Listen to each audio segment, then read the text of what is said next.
unfortunately, I don't believe it's open today, and we might not be staffed well enough to take tours through there. But there's, we also have a couple of electric locomotives stored in there. We have a fine example of the San Francisco Muni Iron Monster streetcars, great big heavy steel streetcars that used to run up in Frisco. We have a good example of one of those, and it needs some work, but we're hoping that we'll have it out one day, maybe, hopefully. It's a museum, where it's time and money.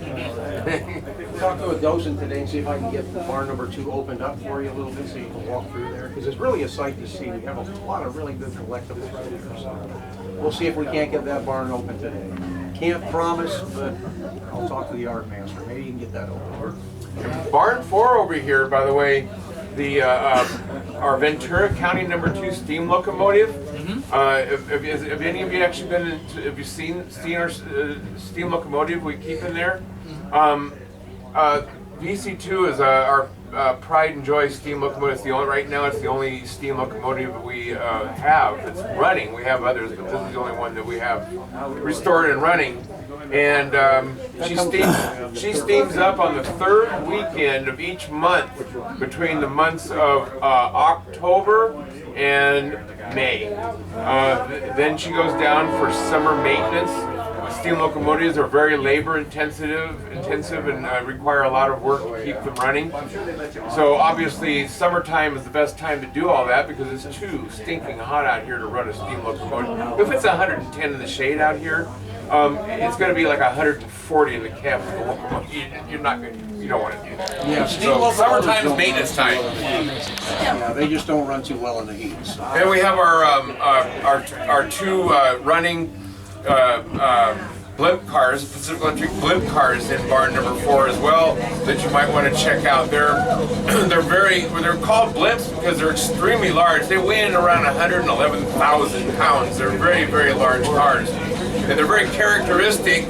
They're characteristic by their porthole windows on each end of the car. I remember riding on them with my granddad down to San Pedro when I was a kid.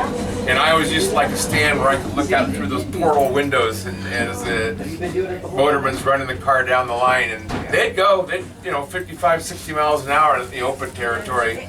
So, it's well worth, barn 4 is well worth checking out while you're here if you haven't done so. I highly recommend it. Looks like it's And open it looks like one of the blimps is sitting outside on a track right now. You can get off here. Anybody who would like to get off here, this is a scheduled stop, so if you want to get off here, and you're close as you're going to get barn 4 right here. Are you guys going to go, pick you up as we We're going to be leaving just momentarily. As soon as anybody who wants to get off gets off. On the other train, it's going to leave. Train at 11. Yeah. Yeah, well, you want to stay on the platform then. You want to stay here if you're going to want to go on the we'll get you back. We'll get you back in just a matter of minutes. You have plenty of time for your 11 o'clock. Yeah. Oh, you're so welcome. Andy, you want to take the 3100 out to Paris? I know, we're going to go. The standard gauge? Nice and easy. Okay, it's 11 I know, o'clock. we're going to go on the other. Okay, we're going to be taking off here momentarily. We have to This is a lot longer than I thought. be taking off right about now, I guess. Okay, we'll see if they're all clear here on the tracks. I can don't forget, we got a historic beat car. Oh yes, the sugar beet car.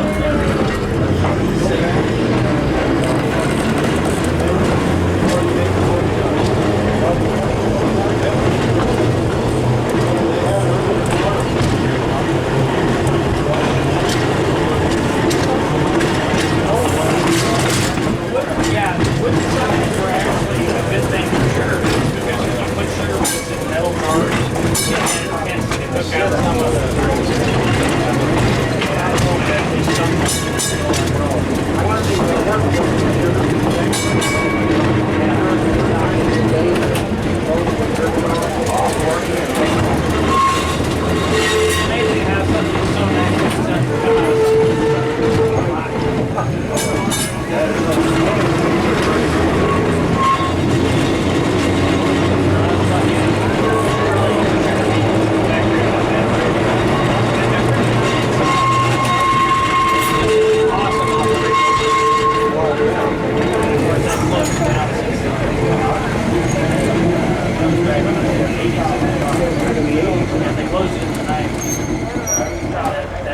the home of the Santa Are Maria. you familiar with the Holly Sugar Beet Factory that used to be on Dyer Road in Santa Ana? That's the one I was talking Yeah. about. And the beet aroma. Oh,